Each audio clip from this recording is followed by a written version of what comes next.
अगर किसी कुत्ते को मरवाना हो तो ये अफवाह फैला दो कि वो कुत्ता पागल है, और अगर किसी इंसान को बर्बाद करना हो तो ये अफवाह फैला दो कि वो इंसान देशद्रोही है। वेल, ये डायलॉग मेरा नहीं है। अभी रिसेंटली मैंने एक ट्रेलर देखा रॉकेटरी मूवी, और ये जो डायलॉग है, ये सिर्फ डायलॉग ने मुझे इंस्पायर नहीं किया, बल्कि जिस इंसान के ऊपर ये पूरी की पूरी फिल्म आ रही है उस इंसान ने मुझे बहुत प्रभावित किया। वेल, इस इंसान के बारे में मैंने पहले भी पढ़ा था, बट आज इस इंसान की स्टोरी आपको इंस्पायर करने वाली है। ये वही इंसान है जिसके ऊपर फेक एलिगेशंस लगाए गए, एक ऐसा रॉकेट साइंटिस्ट जिसकी ना सिर्फ प्रोग्रेस को रोका गया, करियर को तबाह किया गया। ये फिर से हमारे काबिल दिमाग छीनना चाहते हैं, क्योंकि मेरे सामने जो देख रहा हूं उसे देखकर मेरा खून खोल रहा है। Nambi Narayanan, project director of cryogenic, project director of second stage, project director of fourth stage, associate project director PSA. जब इसके ऊपर एक्चुअल में इन्वेस्टिगेशन हुई 1994 में, उस इंसान को अरेस्ट किया गया, और 1996 में सीबीआई कहती कोई प्रूफ ही नहीं है। 2 साल तक मारा गया, पीटा गया, मेंटल टॉर्चर किया गया, उसके बाद बोल रहे हैं जी कोई प्रूफ ही नहीं है, ये तो देशद्रोही है ही नहीं। फिर सुप्रीम कोर्ट बोलती है कि नहीं, ये बिल्कुल बेगुनाह है, इन्हें केरल गवर्नमेंट को 50 लाख रुपए को कॉम्पनसेशन देना है।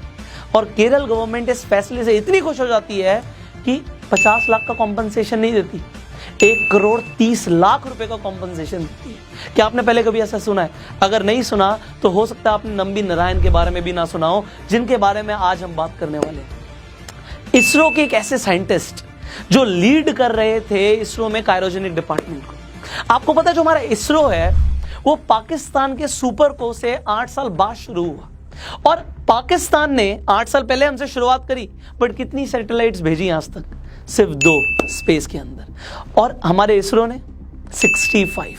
आपको पता है नेक्स्ट सैटेलाइट पाकिस्तान का भेजने वाला है स्पेस 2040 में, और इसरो तब तक दोबारा से एक बार मंगलयान भेज देगा, दोबारा से वो हो सकता है चंद्रमा पे भी पहुंच जाए, और हम वीनस तक पहुंचने वाले हैं। 2040 तक की हमारी प्लानिंग है।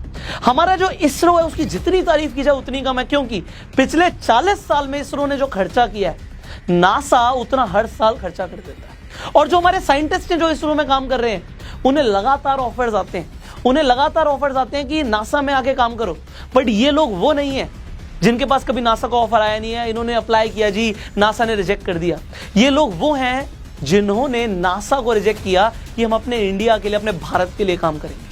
बट जब ऐसे लोगों के ऊपर फेक एलिगेशंस लगते हैं तो मुझे बड़ा बुरा लगता है, और मैं आपको यह बताना चाहता हूं कि आज इस वीडियो के बाद आपको अपने दिमाग को यूज करना है। जब हम किसी को अच्छा मानते हैं तो उसके मंदिर बनवा देते हैं, और जब किसी को बुरा मानते हैं तो रातों रात उसे देशद्रोही बोल देते हैं। हुआ क्या था मैं आपको बताता हूं। 1994 में जब नंबी नारायण लीड कर रहे थे इंडिया के इसरो को, वो नेक्स्ट लेवल की टेक्नोलॉजीज को प्लान कर रहे थे। हमारी डील्स हो रही थी रशिया के साथ, फ्रांस के साथ, स्कॉटलैंड के साथ। आपको पता है उस टाइम पे इसरो बहुत तेजी से आगे बढ़ रहा था, बट यूएस को यह मंजूर नहीं था, और भी जो फॉरेन कंट्रीज हैं उन्हें मंजूर नहीं था कि इंडिया आगे बढ़े। इंडिया आज नासा से आगे निकल सकता था अगर ऐसे फेक एलिगेशंस नहीं लगते। मालदीव्स की 2 लेडीज को अरेस्ट किया गया। उन लेडीज का नाम था मरियम रशीदा और फौजिया हुसैन। इनके पास से जब इन्हें अरेस्ट किया गया मिलते हैं रॉकेट डिजाइन जो इसरो के थे, और ये बोल देती हैं कि ये रॉकेट डिजाइन्स हमें नंबी नारायण ने दिए, बस इतना ही बोलती हैं। और इनका प्लान था कि हमारी नेबरिंग कंट्री पाकिस्तान को ये डिजाइन्स बेचेगी, और उसके बाद बहुत पैसा मिल जाएगा। तो ये जो फेक एलिगेशंस लगाए गए, इन फेक एलिगेशंस की वजह से नंबी नारायण को घर से उठा दिया गया। 50 दिन तक तो उन्हें जेल में रखा, और 2 साल तक क्या मार पिटाई हुई है उनकी। आप ट्रेलर देखेंगे तो आपको सिर्फ एक फील मिलेगा, बट जब इंसान वो सहता है ना, वो सह नहीं पाता। आपको पता है नंबी नारायण ने ऐसे फेक एलिगेशंस के बाद सुसाइड अटेम्प्ट तक किया, बट उनकी फैमिली ने उन्हें सपोर्ट किया कि नहीं, हमें लड़ना है। अगर हमने गलत एक्शन ले लिया तो लोग हमें गलत ही समझेंगे, जब हम गलत है ही नहीं तो हम लड़ेंगे। और उन्होंने लड़ा, और बाद में इंडियन गवर्नमेंट ने उन्हें ना सिर्फ बेगुनाह बोला, ना सिर्फ कॉम्पनसेशन दिया, उन्हें पद्म भूषण तक दिया। तो आपको ये जो स्टोरी है ये मैं क्यों बता रहा हूं? ये इसलिए बता रहा हूं कि आज जो हमारा यूथ है ये इंस्पायर हो। जहां पे आज बच्चे सोच रहे हैं ना हम तो सीधा विदेश चले जाएंगे, वही इंडिया के लिए कौन कंट्रीब्यूट करेगा? हमारा मिशन है कि हम इंडिया में सेल्फ मेड लीडर्स प्रोड्यूस करें, and Nambi Narayan is the example of a self made leader, a self made man जिन्होंने जीरो से अपना सफर शुरू किया। जब इंडिया पे पैसा नहीं था, जो रॉकेट के पार्ट्स थे, आपको पता है वो बैलगाड़ी में साइकिल पर रख के जाते थे। एपीजे अब्दुल कलाम ने भी ये बोला है कि हम उस टाइम पे काम करते थे जब रॉकेट के पार्ट्स हम साइकिल पे लेके जाते थे। तो ऐसे लोगों ने जहां से जीरो से शुरू किया और आज हमें चांद पे, मंगल तक पे पहुंचा दिया, तो ऐसे लोगों की हम तारीफ क्यों ना करें।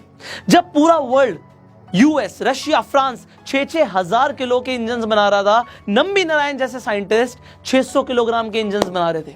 आपको पता है यूएस ने हमारी डील को, जो रशिया के साथ हो रही थी 1990s में, 235 करोड़ की, रशिया को फ्रांस ने ऑफर किया कि उसी डील के हम 650 करोड़ देंगे, इंडिया के साथ डील मत करो।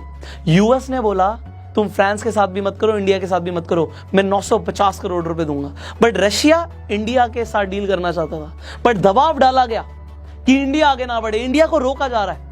बट इंडिया के अंदर ऐसा टैलेंट था, कोई लाख रोक ले, बट नंबी नारायण जैसे लोगों ने फिर भी क्रायोजेनिक टेक्नोलॉजी के साथ इंजन डेवलप किया, जो आज विक्रम इंजन हमारे चंद्रयान में यूज हुआ।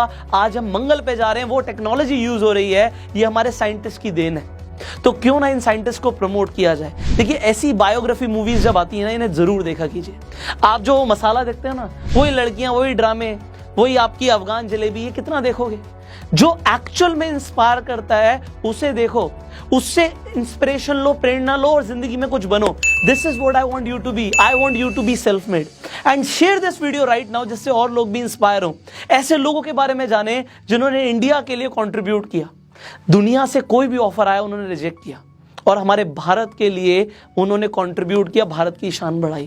तो आप भी भारत की शान बढ़ा सकते हैं इस वीडियो को शेयर करके। अगर आपको ये वीडियो अच्छी लगी जल्दी से लाइक कर दीजिए। आप क्या चाहते हैं हम नेक्स्ट केस स्टडीज किन लोगों के ऊपर बनाएं, नीचे कमेंट जरूर कीजिएगा।